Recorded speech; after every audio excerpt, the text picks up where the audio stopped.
ओम श्री सतनाम साक्षिणे नमः। कल सद्गुरु स्वामी टेऊराम महाराज जी का जन्म हुआ। प्रातःकाल 4 बजे सद्गुरु महाराज जी उठ जाते थे। अवस्था थी सद्गुरु महाराज जी की मुश्किल से 1-1.5 वर्ष। प्रातःकाल माता चक्की चलाती थी, घर के कार्य करती थी। माता जी के पास सद्गुरु महाराज जी आते और कहते, वो भजन गाकर सुनाओ, लागी लागी शब्द की चोट तन में। माता सुनाती, धीरे धीरे सद्गुरु महाराज जी की अवस्था बढ़ने लगी।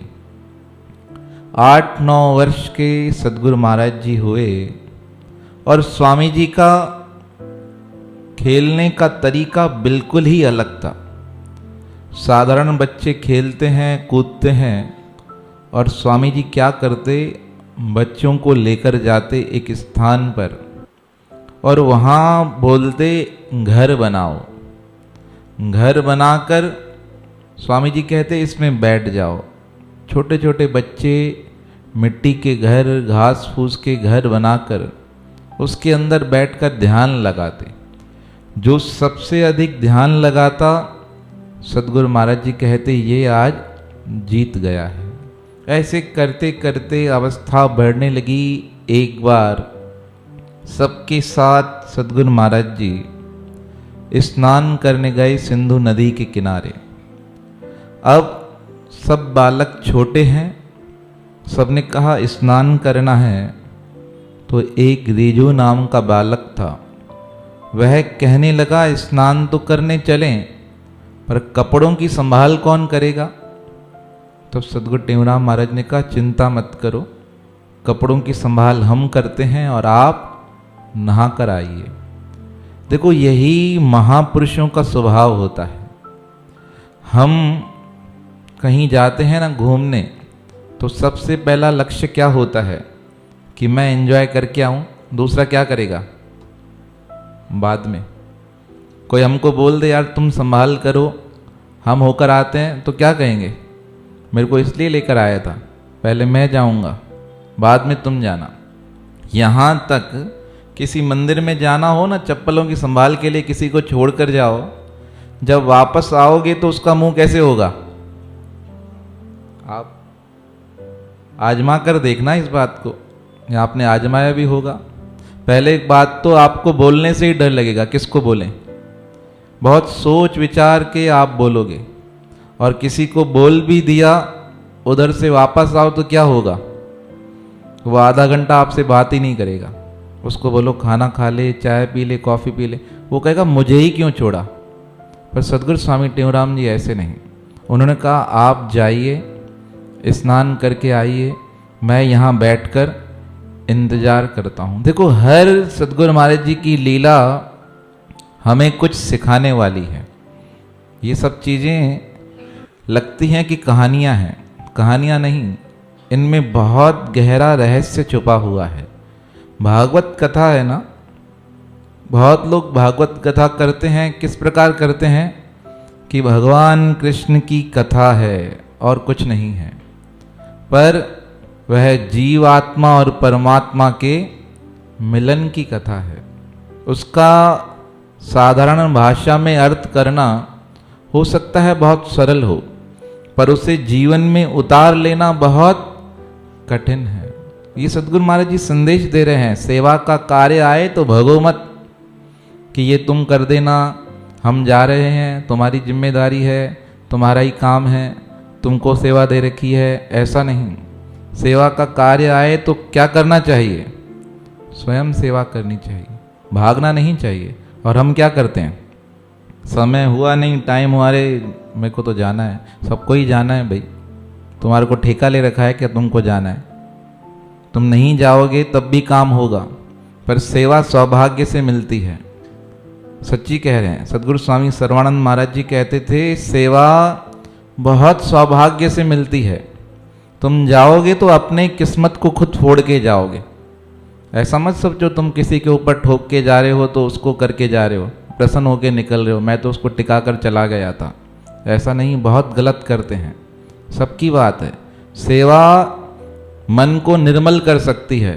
ध्यान से, याद रखना ये शास्त्र की बात है, ध्यान से मन शांत हो सकता है, कर्म नहीं कटेंगे, पर सेवा से कर्म कट जाते हैं। अब कर्म काटने हैं या मन को साफ करना है? मन साफ भले कितना भी हो जाए, कहीं ना कहीं में उसमें विक्षेप रहता ही है। मन को साफ करने का मतलब है अभी समय लगेगा, पर सेवा करते करते लोगों ने ब्रह्म पद प्राप्त कर लिया। यही सद्गुरु महाराज जी का संदेश है। कलयुग में प्रधान है सेवापन। पहले क्या आई, बाद में क्या आया? और हम क्या करते हैं? सत्संग सुना दो, नहीं आधा घंटा सत्संग सुना दो, कल्याण हो जाए, कुछ नहीं होगा। आपका भी क्या क्या बोलें अब यहाँ से, आपका भी समय टाइम पास, हमारा भी। हमको तो करना है ना, 40 दिन में करना ही है, आपको 40 दिन सुनना ही है। पर आवश्यक क्या है? सिर्फ ऐसे नहीं, यहीं की सेवा, कोई सी भी सेवा, घर पे भी सेवा ही है। घर की सेवा कोई ऐसे नहीं कि काम है, घर पे सेवा है। स्वामी राम सुखदास महाराज जी कहते थे, घर पे बच्चों को संस्कार दे रहे हो, मानी क्या दे रहे हो? सेवा दे रहे हो। अगर आपके बच्चे आपके कहा नहीं मानते, इसका मतलब आपने संस्कार दिए ही नहीं। बिल्कुल उनको जोड़ना है। वो कितना भी झगड़ा करे, उन्हें मंदिर भेजना है, उन्हें मंदिर की तरफ लगाना है, धर्म की तरफ लगाना है। अगर यह नहीं कर पाए तो बाकी सब क्या है? खराब है, कोई वर्थ ही नहीं तुम्हारा। इतना भी नहीं कर सके, हम मंदिर में आने के बाद भी बच्चों को नहीं जोड़ सके, तो ऐसा नहीं कि हमारा निष्फल है, पर हमें वो पूरा फल नहीं मिला। हमारे बड़ों ने सिखाया तो हम जुड़ गए, तो उनका करना सफल हो गया। और हम अगर ये काम नहीं कर सके तो मानी हमारा काम अभी अधूरा है। आप बच्चों को कहो कि आपको जाना है, आप अपना काम तो करें। नाराज होंगे, क्या होंगे? नाराज तो वैसे ही रहते हैं।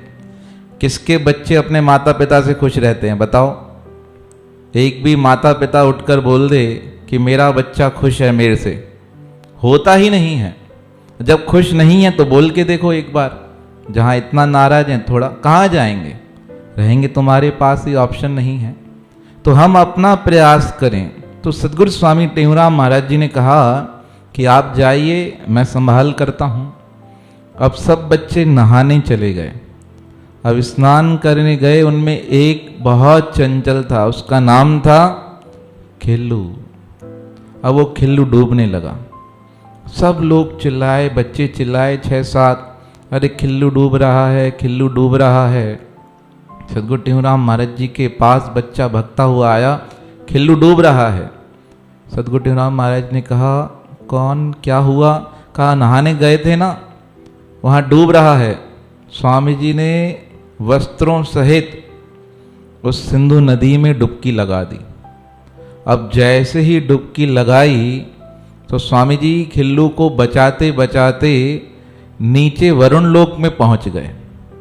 अब वरुण लोक में स्वामी जी को देखकर वहाँ के देवता प्रसन्न हो गए। भगवान झूलेलाल कहिए, वरुण देवता कहिए, वो उठकर स्वामी जी का सम्मान करने आए। स्वामी जी से कहने लगे, महाराज आपके दर्शन की लालसा थी, इसलिए हमने ये लीला रची। आपने देखा होगा जब वासुदेव जी भगवान कृष्ण को टोकरी में उठाकर मथुरा से कहाँ लेकर जा रहे थे?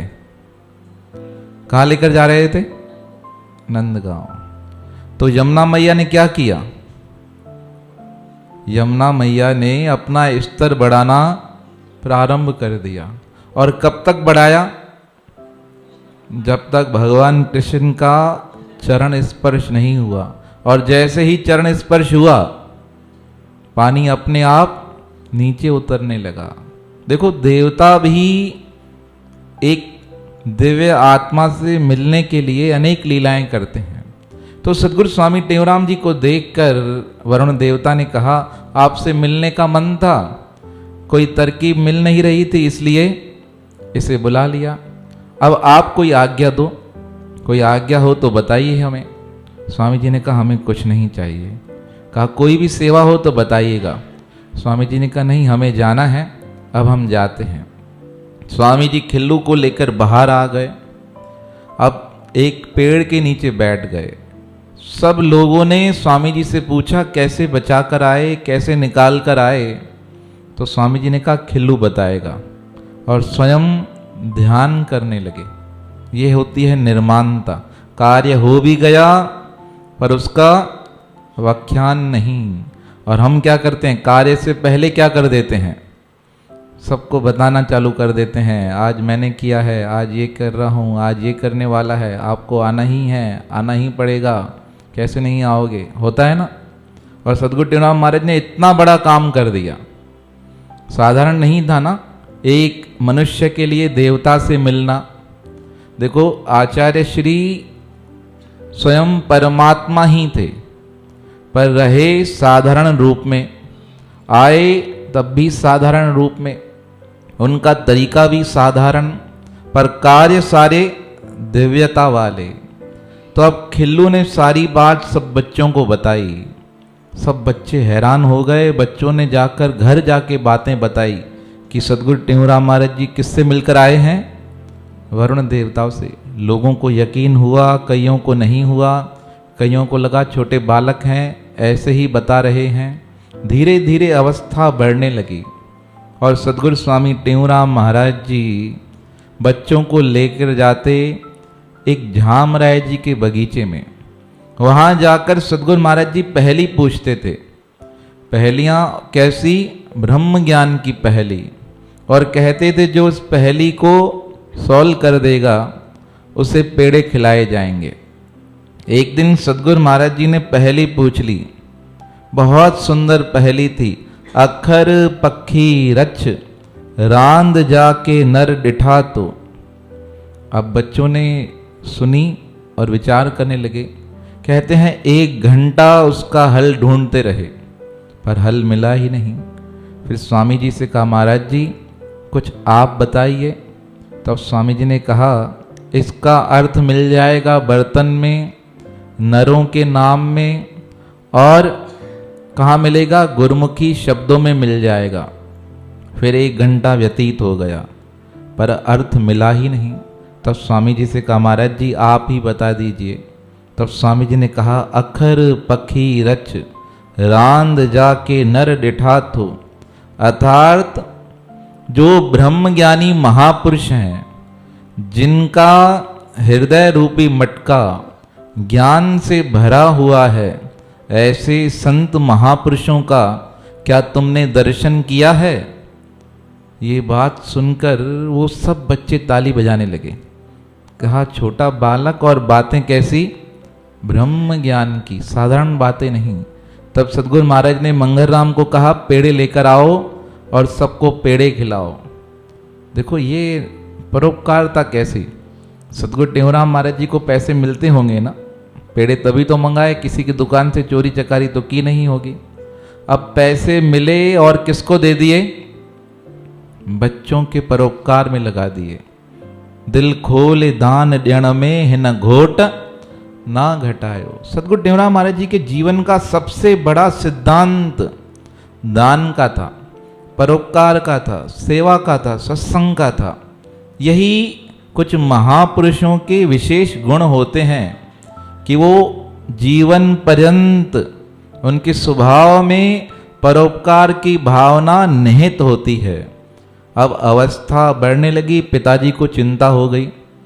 बालक को परमार्थिक ज्ञान तो है पर व्यवहारिक ज्ञान भी जरूरी है। 8-9 वर्ष की अवस्था में सद्गुरु स्वामी टेऊराम महाराज जी को स्कूल भेजा गया। अब कितने दिन स्कूल गए आप याद रखना, भूलना मत। सद्गुरु टेऊराम महाराज जी प्रथम दिन स्कूल गए, अध्यापक से मिले और अध्यापक ने कहा बेटा कुछ आता है। कहा महाराज जी, गुरुजी प्रणाम किया। कहा आपके पास सीखने आए हैं। तो अध्यापक ने लिख कर दिया पहला अक्षर ओम। अब उसको लिखाकर सदगुरु महाराज जी एकांत में जाकर बैठ गए। अब बहुत देर तक चिंतन करते रहे, स्कूल समाप्त हुआ, घर आ गए। दूसरे दिन पुनः पिताजी स्कूल छोड़ने गए तो पिताजी ने पूछा अध्यापक से, बालक ने पढ़ा? कहा तुम्हारा बालक बहुत विद्वान है, हमने इसे लिख कर दिया या एकांत में जाकर बैठ गया, ना किसी से बात की, ना किसी से कुछ पूछा, स्वयं पढ़ रहा था। तो पिताजी ने कहा थोड़ा ध्यान देना, मेरा बालक संसार के संबंध में बिल्कुल नहीं है, इस पर थोड़ा विशेष ध्यान देना। आज सदगुरु टेहूराम महाराज जी ने सबके साथ बैठकर पढ़ाई की। बच्चों ने पूछा कल तुम भजन गा रहे थे वहाँ पे, तुम्हें क्या क्या आता है? तो सदगुरु टेहूराम महाराज ने पूछा आपको क्या क्या आता है? तो बच्चे कहने लगे हमें तो ये सीखे हैं, ये आता है। तब स्वामी जी से पूछा तुमको ऐसा क्या आता है जो इतना सुंदर गा रहे थे? तब स्वामी जी ने कहा पढ़ो अखर सो हिकड़ो प्यारे, पढ़ो अखर सो हिकड़ो प्यारे, हो जह माही जिन सारथियो, जह माही जिन बंगला माण्यो बाग बगीचा, बंगला माण्यो बाग, सारो ही संसार थियो, सारो ही ओ 84 लख जूणी जह मां, 84 लख जूणी, ओ अद्भुत ही इसरार थियो, अद्भुत ही इस अखर इयो था संत सुनाइन, अखर इयो था संत ओ जह मां जग इजहार थियो, जह मां जग कहे टेहूं ही आए हो, कहे टेहूं ही आहे, जंहिंजो चैन तरफ चिमकार थियो, जंहिंजो चैन तरफ चिम, ओ पढ़ो अखर सो हिकड़ो प्यारे, पढ़ो अखर सो। सबने बहुत तालियां बजाई, कहा सदगुरु महाराज ने क्या भजन गाया। अध्यापक भी आकर खड़े हो गए। अब सारा दिन ऐसे आनंद में व्यतीत हो गया, पर कुछ लोगों को यह हजम नहीं हुआ। उन्होंने शिकायत कर दी वहाँ के पंचों को कि 2 दिन से अध्यापक ढंग से पढ़ा नहीं रहे हैं, हमें चलना चाहिए। अब तीसरे दिन सब लोग अध्यापकों के पास आए, कहने लगे कल 2 दिन से यहाँ सत्संग हुआ है, भजन गाए हैं, बच्चों ने पढ़ाई पर ध्यान नहीं दे रहे हो, अगर तुमने ध्यान नहीं दिया तो तुम्हें यहाँ से निकाल दिया जाएगा। अब तीसरे दिन सदगुरु महाराज जी गए। सदगुरु महाराज जी को अध्यापक ने पट्टी लिख कर दी। सदगुरु महाराज जी ठाकुर गिरी जी के बगीचे में चले गए, वहाँ जाकर ध्यान किया। दिन के 12 बज गए, स्वामी जी आए नहीं। 2 बजे तक माता व्याकुल हो गई कि बालक क्यों नहीं आया। शाम के 5 बजे इंतजार होता रहा। पिताजी खोजने निकले सदगुरु स्वामी टेहूराम महाराज जी को। कौन सा दिन है? विद्यालय का कौन सा दिन है? पर स्वामी जी रात तक घर आए नहीं। ढूंढते ढूंढते शाम हो गई।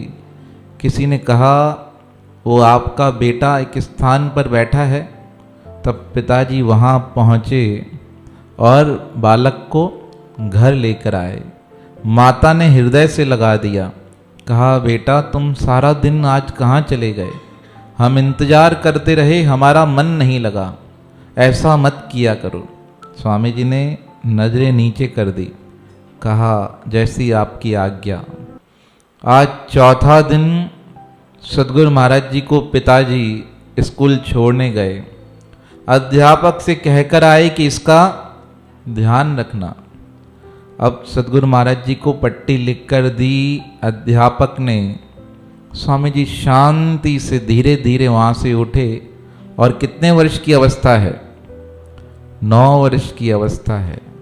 वहाँ से उठे और नदी के किनारे आकर पीपल के पेड़ के नीचे बैठ गए। स्वामी जी नदी को देख रहे थे, नदी बह रही थी। तब मन में विचार चलने लगा कि ये संसार की नदी है, इसमें कितने मछलियाँ, कितने जीव जंतु हैं। यहाँ से पार जाने के लिए कितनी मुश्किलें उठानी पड़ती हैं। उसी प्रकार यह जीवन भव सागर में बहता जा रहा है। मन में मंथन चल रहा है, अवस्था है 9 वर्ष की। और सदगुरु महाराज मन ही मन यह भजन गाने लगे। पार वंजन मुख्य आहे जरूरी, पार वंजन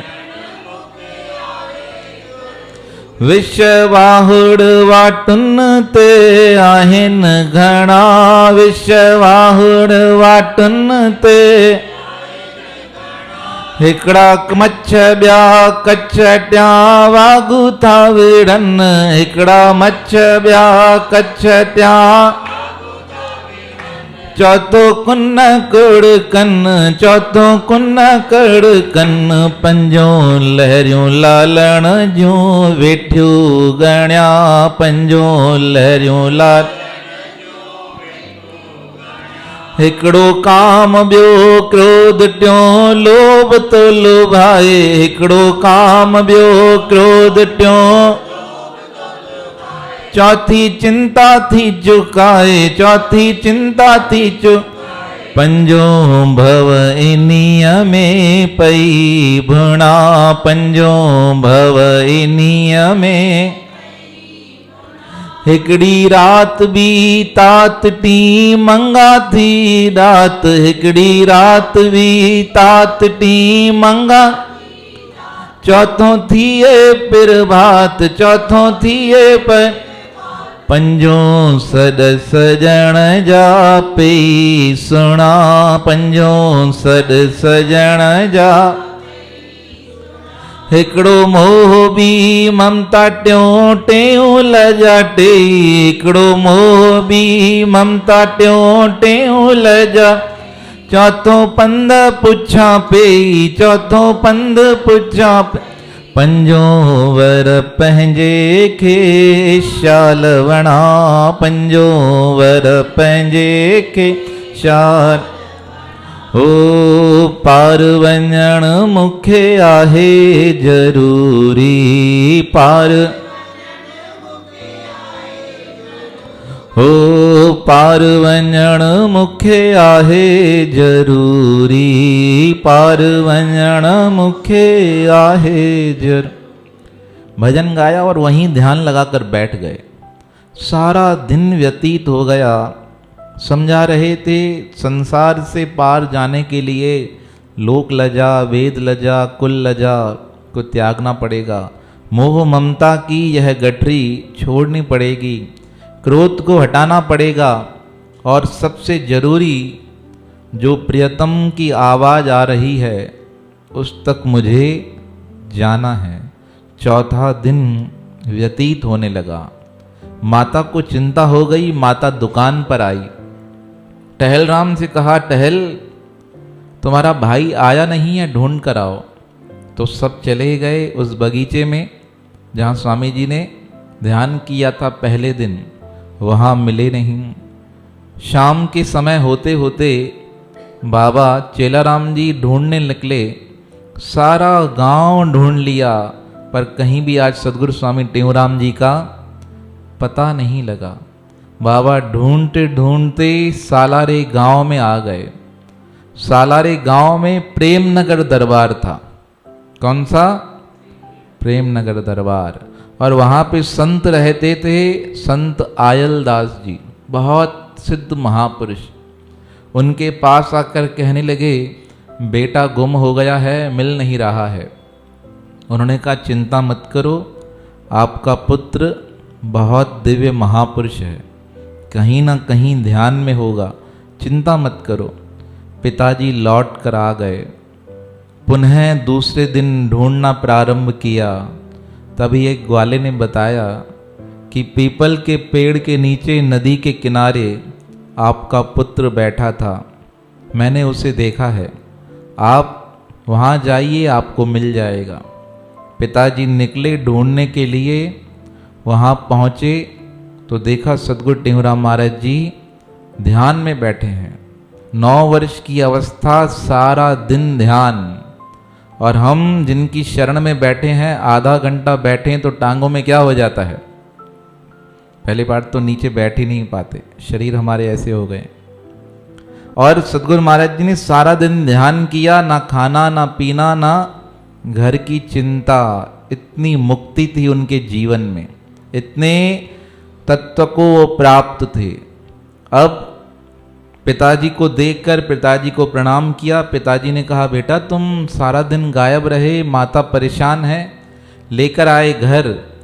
माता जी ने हृदय से लगा दिया और माता ने पहले भोजन खिलाया और रोते हुए कहने लगी माँ कृष्णा कि कल से मेरे बेटे को स्कूल मत भेजना।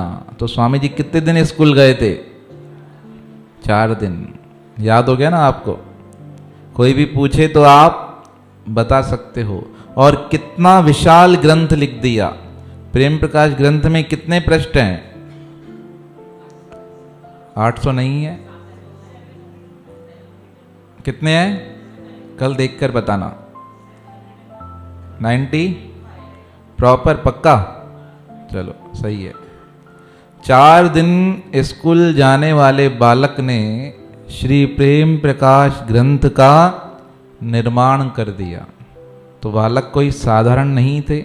मैं बार बार ये बात बोलता हूँ कि जिनकी हम शरण में है ना, उनकी शरण में आने के बाद हमें कहीं भटकने की आवश्यकता नहीं है। पर हम फिर भी क्या करते हैं? भटकते रहते हैं ना, क्योंकि विश्वास नहीं है। गीता में श्री कृष्ण ने कहा है, आचार्य मेरा ही रूप है अर्जुन। आचार्य उपासना, आचार्य के प्रति श्रद्धा, आचार्य के प्रति निष्ठा, समझो तुम मेरी ही सेवा कर रहे हो। ऐसे आचार्य सद्गुरु स्वामी टेहूराम महाराज जी के हम शिष्य हैं। अब पिताजी ने कहा, बेटा स्कूल मत जाओ, तुम्हारा मन नहीं लगता, घर बैठ के संतों की सेवा करना। मैं खेती बाड़ी संभालूंगा, टहलराम दुकान संभालेगा, तुम घर पे संतों की सेवा करते पानी भर के आना और संतों को स्नान विस्नान कराना। सद्गुरु टेहूराम महाराज जी जाते कुएं पर। अब अरहट चलता था ना पहले, स्वयं खड़े होके अरहट चलाते, मेहनत करते, और जितने लोग आते वो सब पानी भर के चले जाते। उसके बाद सद्गुरु महाराज जी क्या करते? अपना घर में जल भर के आते, सबके जाने के बाद। और हम देखें, मैं आपकी बात नहीं करता, यहाँ हम का मतलब है सबकी। हम प्रसाद की लाइन में लगते हैं, समोसे हों 100 और लोग हों 200, तो मन में क्या चलता है? पहले किसे मिले? पहले मुझे मिल जाए, मुझे जाना है। बात की बाद लोग देखेंगे। और सद्गुरु टेहूराम जी कैसे हैं? पहले दूसरों को पानी भर के दे रहे हैं और उन्हें पता है कि कोई रुकेगा नहीं, सब चले जाएंगे। पर उसके उपरांत भी सबको जल भर के शाम हो जाती थी। जीवन चरित्र में लिखा है, कभी कभी तो प्रातःकाल जाते थे, लोग आते जाते थे, स्वामी जी जल लेने जाते थे, 2-2 घंटे लग जाते थे। सब सोचते थे बालक है, छोटा है, पर स्वामी जी कहते थे नहीं, आप भर लीजिए। ऐसा स्वभाव था सद्गुरु स्वामी टेहूराम महाराज जी का। और हम समोसे कचौरी के चक्कर में झगड़े पे उतर आते हैं। मुझे नहीं मिला, मेरा 1 पैकेट था, दूसरा रह गया, कहाँ चला गया, मुझे 2 चाहिए। अरे कहाँ तुम अमृत को देख रहे हो और कहाँ क्या कर रहे हो? थोड़े से चक्कर में सब क्या कर देते हो, खराब हो जाता है। ये सब चीज सीखने लायक हैं। जीवन चरित्र मानी क्या? उनका चरित्र हमारे जीवन में उतरता जाए। सदगुरु महाराज जी की 10 वर्ष की अवस्था हो गई और 10 वर्ष की अवस्था होने पर पूरे 10 वर्ष हुए सदगुरु टेऊराम महाराज जी को। 6 जुलाई 1887 को किसका जन्म हुआ? 6 जुलाई 1887 को किसका जन्म हुआ था? सदगुरु स्वामी टेऊराम महाराज जी का। और 6 जुलाई 1897 को जन्म हुआ स्वामी ग्वालानंद महाराज जी का। पूरे 10 साल छोटे थे। सिंधी आषाढ़ चंद्र की तारीख आषाढ़ शुक्ल 13 तारीख थी और पूर्णिमा विक्रम संवत 1954। 6 जुलाई 1897 स्वामी ग्वालानंद महाराज जी का जन्म था और उनके जन्म पर नामांकन संस्कार हुआ ना, तो पंडित गिरधारी लाल जी आए। यहाँ के भी है ना गिरधारी लाल जी, पंडित जी बिहारी लाल जी। हाँ, तो गिरधारी बिहारी नाम तो एक के ही हैं। तो अब स्वामी ग्वालानंद महाराज जी का नामांकन संस्कार किसने किया? श्री गिरधारी लाल जी ने। तो यहाँ तक आप सब याद रखना। अब इसके बाद की कथा कब चलेगी? कल। तो आप जितना भी है जो समझे हो उसे उठाओ, जीवन में उतारो। हम सबके लिए प्रयास हमें करना है कि जितना हो सके हम अपने जीवन को जीवन चरित्र के माध्यम से संवार सकें। बोल सद्गुरुदेव भगवान की।